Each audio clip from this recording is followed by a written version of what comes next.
Boa tarde a todos. Que Jesus, o nosso mestre amorável, nos envolva em sua luz e em sua paz.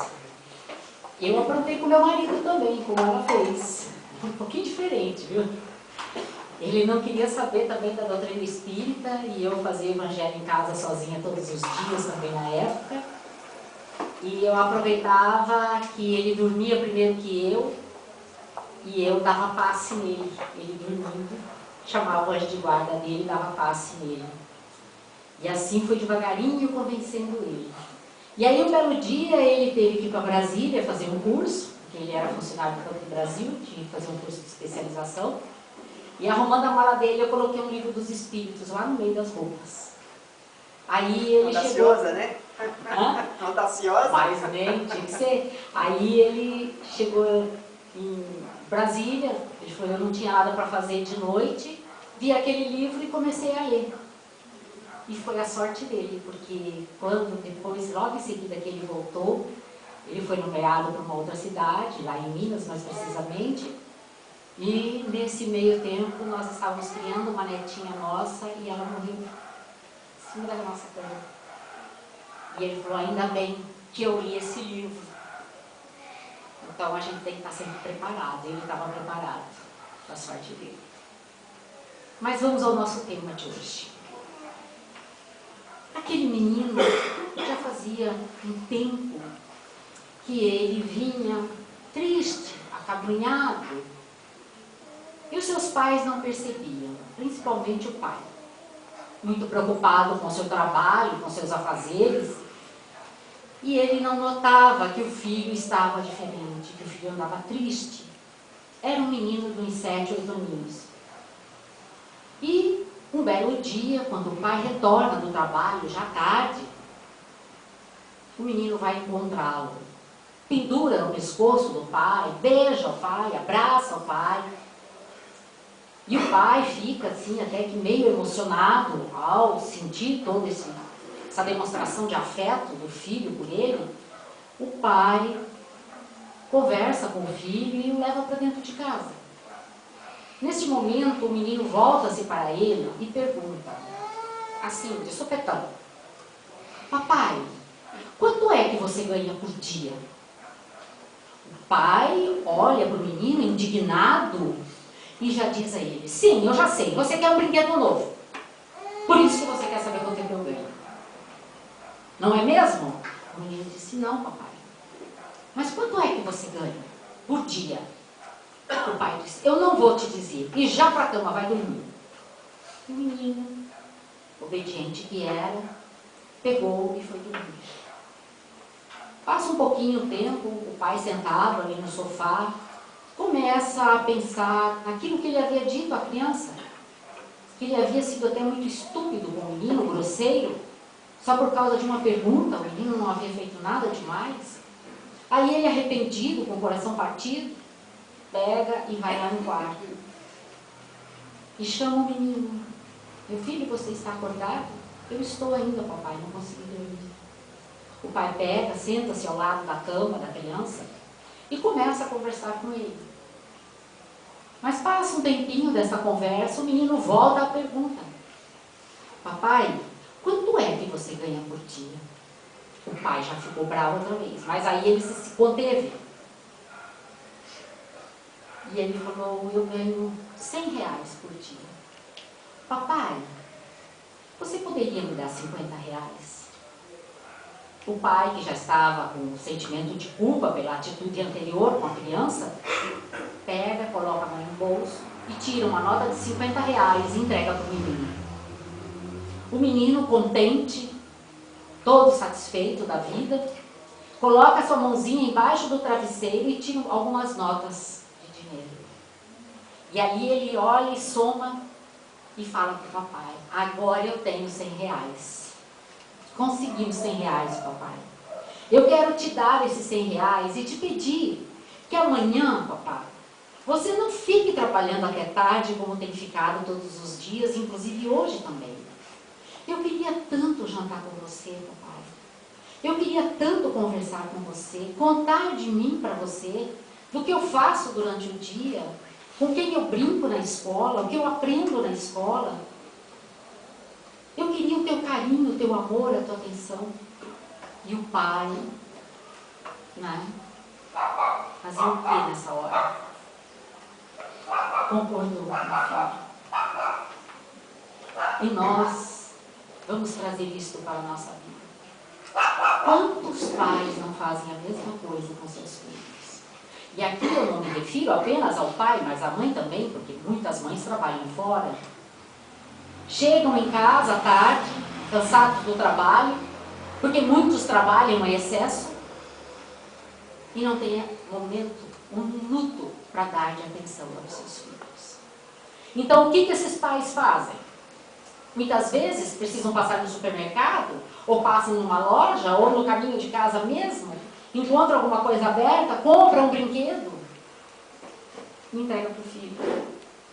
É a forma de pagar aquele tempo que ele não está com o filho. Mas será que é isso mesmo que a criança quer? Eles nem sabem.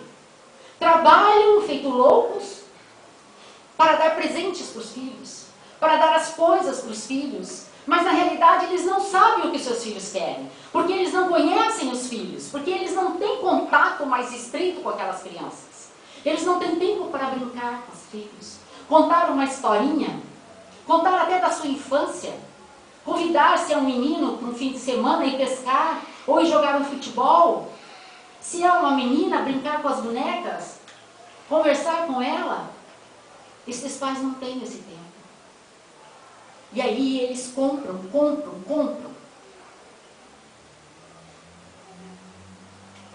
E vão criando monstrinhos.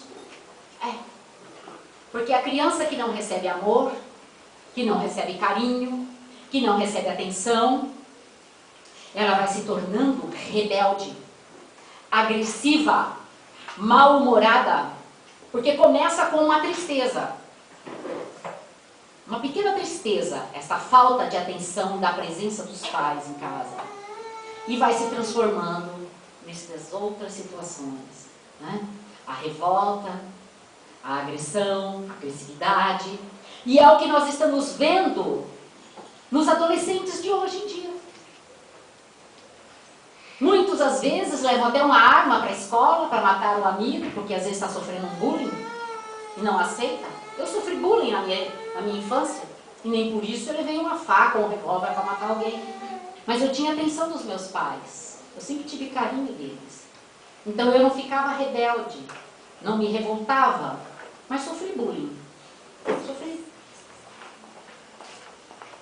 E essas crianças de hoje, esses adolescentes, ameaçam matar o professor? Quantos professores já não foram mortos? Quantos professores já não apanharam desses alunos?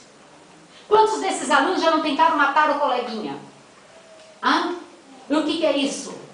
É falta da presença dos pais em casa. Os pais trabalham 30, 40, 50, 60, 70 horas por dia, até se puderem, para se verem livres da família. É uma fuga para muitos, o trabalho. A gente sabe disso. Quantos homens estão arrependidos de terem se casado com determinadas mulheres e ficam mais tempo no trabalho para não encontrar com ela? Eu sei que a hora que eu chegar lá agora ela já vai estar dormindo, então não vem me amolar a paciência. A mesma coisa muitas mulheres fazem isso. Estou arrependida de ter casado com o fulano. Então, fica no trabalho até mais tarde, porque não quer conversar com ele. E no fim de semana arruma um trabalho para fazer. Eu tenho trabalho extra. Quantos não fazem isso? Meus irmãos, meus amigos. Dentro da criação de Deus, que é perfeita, nós vemos os animais cuidando dos seus filhotes. Determinados animais cuidam dos seus filhos até 4, 5 anos. Eu tenho visto. Eu tenho assistido muito documentário a respeito dos animais. Porque os animais são maravilhosos. E a gente vê o carinho, o amor que aquelas mães cuidam dos seus filhos. Ensinam eles a se alimentarem, a procurarem a comida na mata, na floresta. a se defenderem dos predadores, que são muitos. Mas chega num determinado tempo, elas se afastam deles e saem procurar um companheiro para o acasalamento, para a procriação novamente. Mas com o ser humano é diferente. Nós cuidamos dos nossos filhos até a idade adulta, talvez até mais que isso. Nós educamos, nós protegemos, nós ensinamos, nós os amamos. E eles são responsabilidade nossa. Não são responsabilidade da escola, nem do vizinho, nem dos nossos pais, às vezes, porque largam para os avós criarem. Não. Os nossos filhos, está bem assim dito, nossos, são responsabilidade nossa. Não é de mais ninguém. Antes de nós reencarnarmos, todos nós fomos conhecer aquele que seria o nosso companheiro ou a nossa companheira na espiritualidade. Vamos conversar, nos entender, porque muitas vezes aquele nosso companheiro, aquela nossa companheira, que agora, depois de casados, a gente já não tolera tanto, é aquele caso que quer trabalhar até mais tarde para não se encontrar, foram nossos desafetos no passado. Por isso esse antagonismo com a pessoa, essa aversão depois de casados. Porque André Luiz nos explica que enquanto a gente está namorando, no período do namoro, acontece que a gente fica como se fosse uma pequena névoa ali, que a gente não consegue ver aquele outro como aquele nosso inimigo do passado. Então, ai, como eu amo fulano! Ai, eu adoro a fulano! É a minha vida! É a minha vida, sem ele eu não sei viver. Eu vou morrer.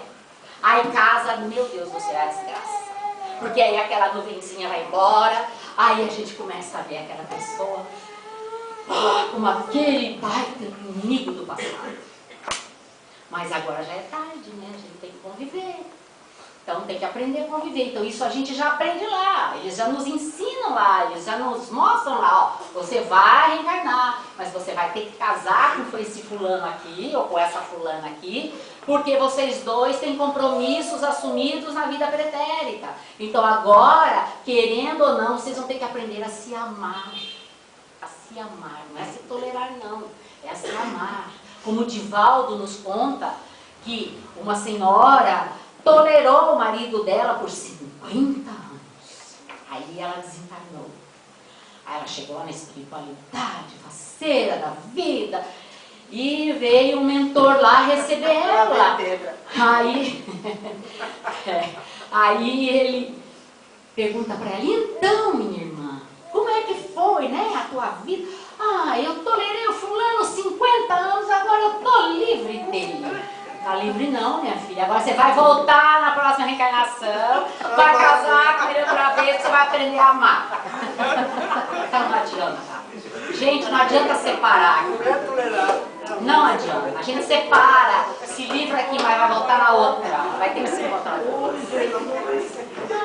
É verdade. É verdade. Eu não queria ele. Quer, vai ter que querer agora. É, não adianta. Não adianta, compromisso é compromisso, gente. A gente não pode faltar com ele. Tem que cumprir até o fim. Então é assim que acontece. Então nós vamos lá e conhecemos esse nosso amor, né? Entre aspas, da nossa próxima reencarnação. E vamos juntos ver os filhos que nós vamos receber dentro do nosso lar também. São às vezes inimigos terríveis. Nós matamos eles, ou eles nos mataram, ou nós dizimamos a família deles, ou eles dizimaram a nossa família, fizemos horrores uns para os outros. Aí vocês vão receber esses aqui como filhos. Ah, meu Deus, né? Vai ter que receber. Aí chega, nasce aquele bebezinho, né, lindo. Quem vai odiar uma criaturinha dessas? Né? Aquela coisinha fofinha no nosso colo, né? Que chora, que pede carinho, que pede atenção, que pede proteção. Ninguém vai odiar um filho. Então eles têm que vir pelos laços consanguíneos, porque são os laços que são mais apertados, são mais estreitados, porque a gente pensa muito na família, não é? Então eu tenho que cuidar, eu tenho que criar meu filho.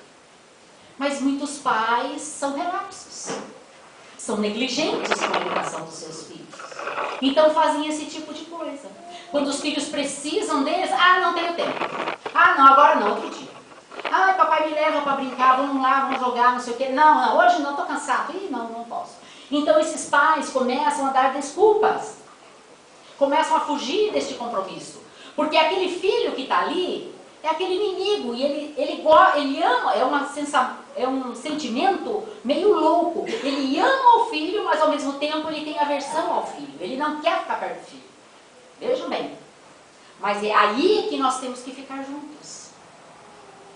Aquele filho mais difícil, aquele filho que nos dá muito trabalho, aquele filho que nos incomoda, que faz birra, que apronta, é o filho que mais precisa do nosso amor. É o filho que mais precisa da nossa atenção, do nosso carinho, da nossa orientação. Aquele filho que nós vamos precisar conversar muito com ele. Dizer muitas vezes que nós o amamos e demonstrarmos com todas as letras que nós o amamos mesmo. Ele precisa muito mais. Então, a gente está percebendo que a família anda muito desestruturada. Não é? Por essas razões. Então a gente não entende, a gente não sabe ainda desses compromissos, de que nós precisamos procurar levar até o fim cada um desses compromissos. Nós precisamos educar os nossos filhos até a idade adulta. Ensinar-lhes o conceito de moral, o que é moral. Moldar o caráter deles. Não é mudar, é moldar. Porque todos nós trazemos de vidas passadas o nosso caráter, mais ou menos forjado nas experiências que a gente viveu. E agora ele vai continuar a ser forjado nas experiências que nós vamos viver. Mas nós precisamos orientar os nossos filhos para que eles vivam as suas experiências de uma forma mais positiva. Positiva, dentro da moral elevada. Dentro de virtudes que hoje os nossos filhos não conhecem. Eles não sabem o que é ter uma virtude. Hoje mesmo eu passava na rua com meu marido, nós estávamos indo para almoçar, e eu tive que desviar, porque se eu não me jogasse quase na rua, os 3 jovens que estavam vindo de encontro a nós, eles iam me atropelar. Sabe? Porque eu aprendi, vejam bem, até o que a gente aprendeu no tempo, eu sou meio velhinha já, mas é que a gente deveria sempre dar a parte de dentro na calçada para as pessoas mais velhas.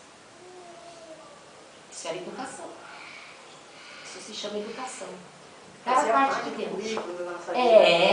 Para as pessoas mais idosas, as pessoas mais velhas. Eu sou uma idosa. Sou uma idosa. Pela idade que eu tenho, eu sou idosa.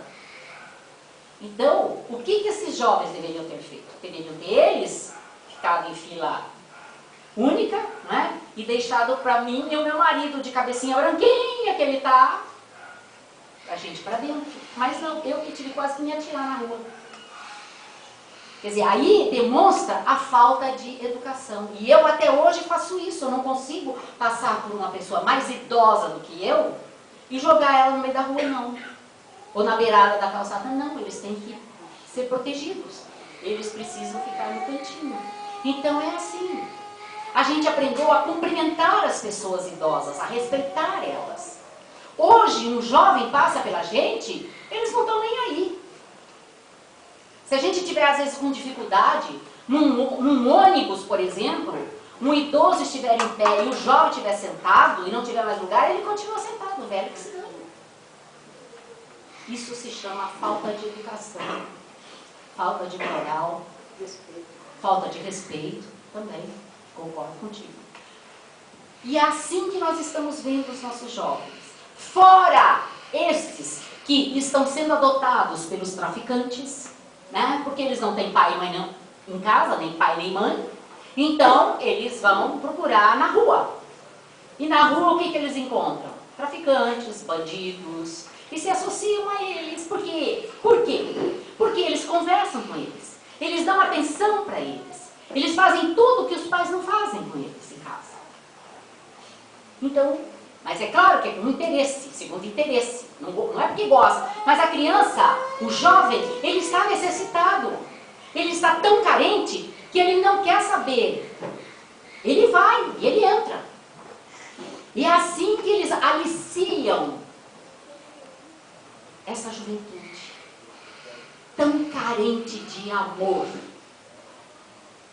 Porque até uma plantinha, se eu não chegar lá, cuidar dela, conversar com ela, tirar os matinhos que crescem em volta dela, regar ela, de vez em quando colocar um adubinho, ela vai fenecer, ela vai morrer. E é o mesmo que acontece com os nossos filhos. Eles não morrem, mas eles ficam apagados. Com depressão, muitos se suicidam, ou vão para as drogas para esquecer que eles não são amados dentro de casa, né? Que eles não são queridos. É assim que acontece. Desse jeito. Aí os pais ficam, meu Deus, por que isso está acontecendo com meu filho? Meu Senhor, onde foi que eu errei? Ah, filho, dá uma olhada para trás ali, um pouquinho só, não muita coisa. O que você deixou de fazer? O que você não fez? É assim. O que nós não fizemos por eles. Porque a gente quer comprar, mas não pergunta para o filho se ele quer. Às vezes o filho prefere, papai, senta aqui comigo, fica aqui comigo. Deixa eu contar para você o que foi que o meu coleguinha contou para mim hoje. E o pai, não, tem. É assim que a gente faz, para fugir. E aí eles crescem e a gente não vê. Se tornam adultos, desequilibrados, cheios de problemas, revoltados. E aí eles vão para psicólogo, psiquiatra, é tudo quanto é coisa. A gente se a gente tem uma religião, a gente não os leva para que eles aprendam um pouco de moral cristã.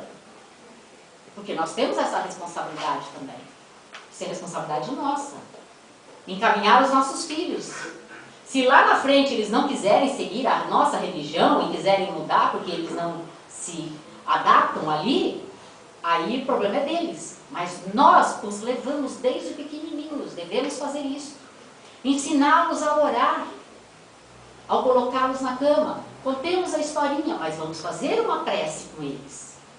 Vamos ensinar. Ou vamos contar uma história, uma parábola de Jesus, mas vamos adaptar essa parábola para o entendimento dos nossos filhos. Eu fiz muito disso.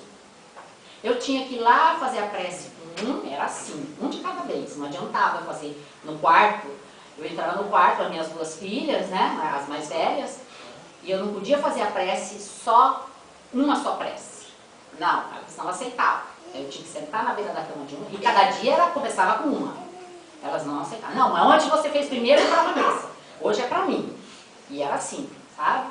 Então aí eu sentava na beira da cama. Agora a historinha eu contava para as duas, essa tudo bem, né? Eu aproveitava a parábola do Evangelho e adaptava.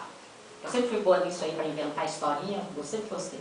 E aí então eu fazia a prece com uma, dava beijinho, dizia boa noite, ia lá com a outra, ensinava a prece, né, a oração, dava um beijinho e boa noite. Eu sempre fiz isso. Eu sempre fui muito, como diz, meleguenta, eu digo bem assim. Eu sempre gostei de estar dando beijo, abraçando e fazendo declaração de amor, e eu faço isso até hoje para minhas filhas. A minha mais velha está com 40 anos, eu telefono para ela, ai, a mãe está morrendo de saudade. Ai, a mãe te ama. E fico ali fazendo declaração de amor, sabe? Bem assim. E ela, mãe, eu também te amo, e fica aquela coisa, aquela rasgação de... Mas é a coisa mais gostosa, né? Que a gente diz com sentimento. Com sentimento. E isso é muito bom. Quantos filhos se sentem não amados pelos pais? Porque os pais são diferentes. Quantas vezes aqui hoje vocês já disseram, meu filho, eu te amo? Quantas vezes aqui hoje vocês... a mão, hein? Já passaram a mão na cabecinha deles ou deram um abracinho neles hoje? A gente não faz. Não faz, não está nem aí. Que a gente acha que a gente dando presente, pronto, eles estão felizes. E não é. Nós somos seres necessitados de amor, gente. Nós somos filhos do amor, que é Deus. Deus é amor, nos fala João. Deus é amor. Sem amor, ninguém vive. Vegeta. Mas ninguém vive. E os nossos filhos também não vivem sem amor.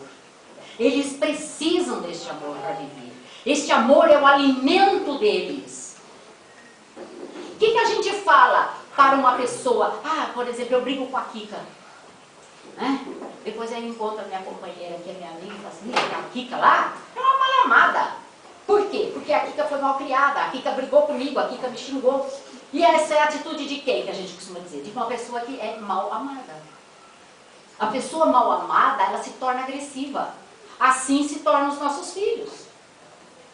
Ah, fulana lá é uma mal amada. É uma chata, encrenqueira, estúpida, briguenta. Né? Aí ela é uma mal amada. Por quê? Porque ela incomoda as pessoas, porque o que ela sente aqui dentro é uma carência tão grande que ela não percebe que ela distrata as outras pessoas.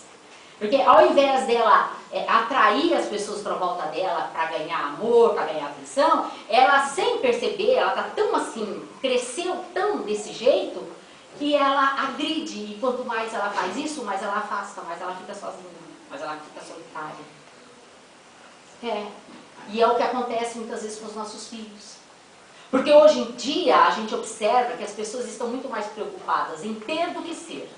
Então a gente faz o que com os nossos filhos? A gente pega, vai na loja, compra roupinha de marca, de grife, e põe, né?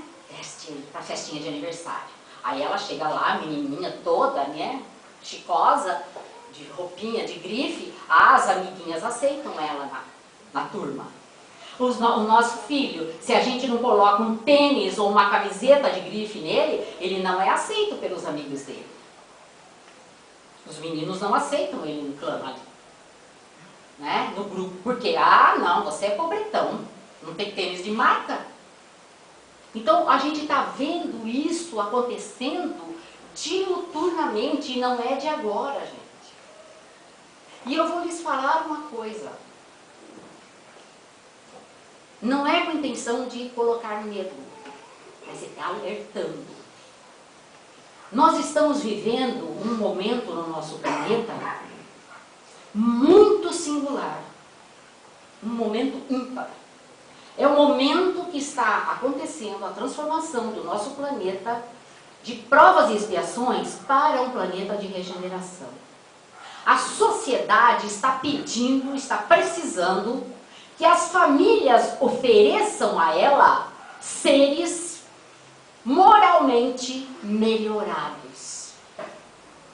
E esses seres moralmente melhorados que nós vamos oferecer à sociedade são os nossos filhotinhos de hoje, que vão crescer e se tornar adultos.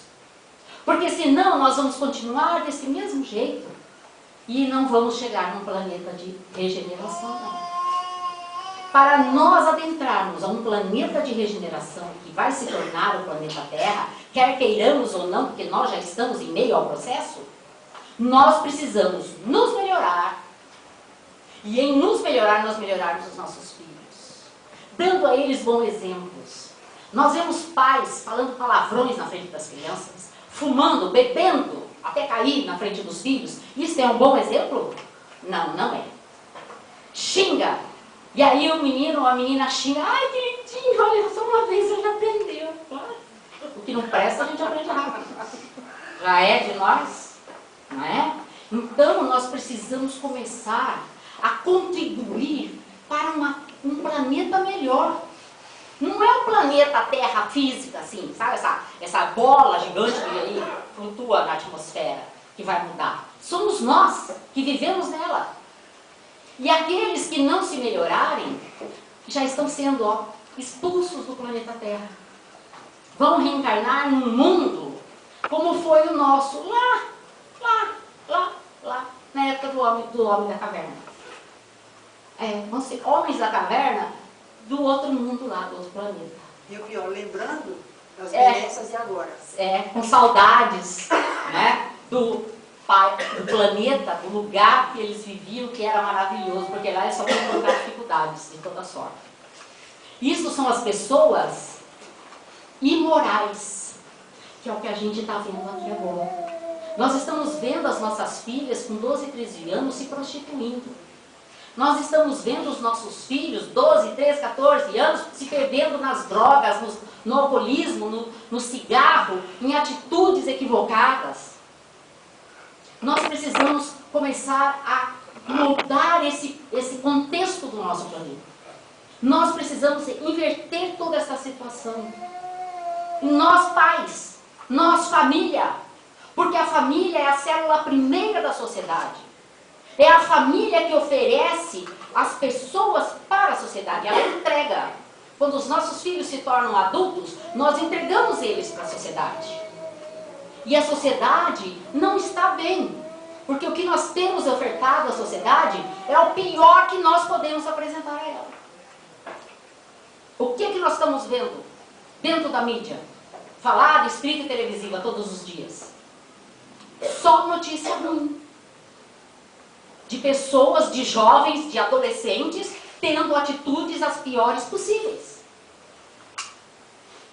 Então, se eu quero um planeta melhor, eu começo a me modificar. E começo a modificar a minha forma de educar e criar os meus filhos. A escola ensina, nós pais educamos. A escola não tem obrigação nenhuma de educar o meu filho. Eu sim tenho a obrigação de educar. Lá na escola ele vai aprender o ABCD. É só isso, mais nada. Mas aprender a respeitar uma pessoa mais idosa, eu é que tenho que ensinar. A deixar sentar no meu lugar, no banco do ônibus, eu é que tenho que ensinar meu filho a fazer isso. A ser cavalheiro. Mas não é só isso, né? Não, tem outras coisas. Os pais querem que os professores eduquem educação sexual para os filhos. Sim, não, até a educação sexual, nós é que temos que ensinar aos nossos filhos. Todo tipo de educação. Porque a escola ministra conhecimentos, nós educamos. Em todas as áreas da vida, nós é que precisamos. Para que o nosso filho, a nossa filha lá na frente, se eles vão se tornar pessoas que vão trabalhar no comércio, ser industriais, coisa e tal, que sejam honestos. Porque a gente está vendo muita roubalheira. E não é só do governo não, nós roubamos também. Nós roubamos também. Nós furamos fila, que é uma coisa muito feia, que é uma falta de respeito para aqueles que já estão na fila mais tempo. Quantas pessoas já não furaram a fila na minha frente? Eu tenho até por hábito. Tem uma fila, eu entro e falo, quem é o último? Já pergunto, quem é o último da fila? Ah, sou eu, então tá, então eu vou ficar atrás de você. É assim que a gente tem que proceder, eu aprendi assim. Meus pais me ensinaram isso. E nós temos que respeitar. Assim como nós queremos ser respeitados. Porque nós somos tão egoístas, voltando aqui para o que você falou, que nós queremos que as coisas boas só aconteçam para nós. Nós darmos alguma coisa boa para as pessoas, a gente não quer. É difícil. Para quê que eu vou ceder o meu lugar? Eu não, se dane, fique em pé. Não é? Por que eu não vou roubar? O governo rouba. Eu também vou roubar. Ah, é. Ah, então, se o governo mata, eu também vou matar. Se o outro faz... Então a gente quer pegar só os exemplos ruins dos outros. O que o outro tem de bom, a gente não está nem aí. E todo mundo tem alguma coisa boa. Até o pior bandido tem. Para nos ensinar.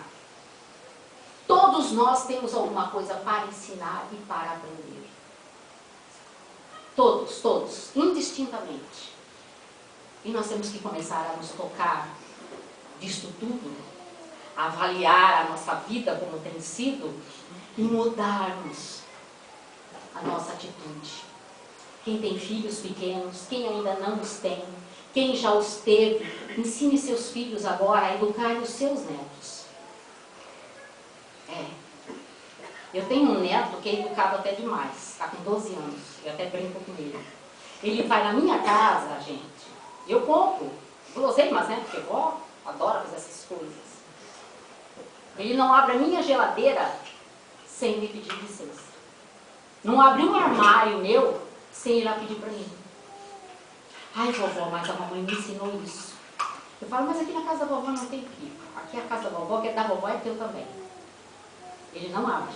Posso ir lá pegar aquele iogurte, vovó, que você comprou? Vai lá, pega, Gabriel. Ai, vovó, mas a mamãe disse que é para não pegar, se você não deixar. Então ele fala assim para mim. Então esse vai ser uma pessoa boa, uma pessoa correta, íntegra, ofertada à sociedade. Mas e aqueles, não é? Que xingam, que fazem horrores? Então nós temos que ter esse cuidado, gente. Nós somos responsáveis por este mundo melhor. Nós, os pais. Nós, família. Então vamos cuidar mais da nossa família, que anda muito doente. Muito, muito mesmo doente. Está assim já na UTI. Se a gente não cuidar, daqui a pouco não vai existir mais família. Do jeito que a coisa anda. Certo? Então vamos, com a força que a espiritualidade maior nos dá, com vontade, assumindo a nossa responsabilidade, vamos guiar os nossos filhos para o caminho do bem. E viveremos nós também no bem. Muita paz a todos e obrigada pela atenção.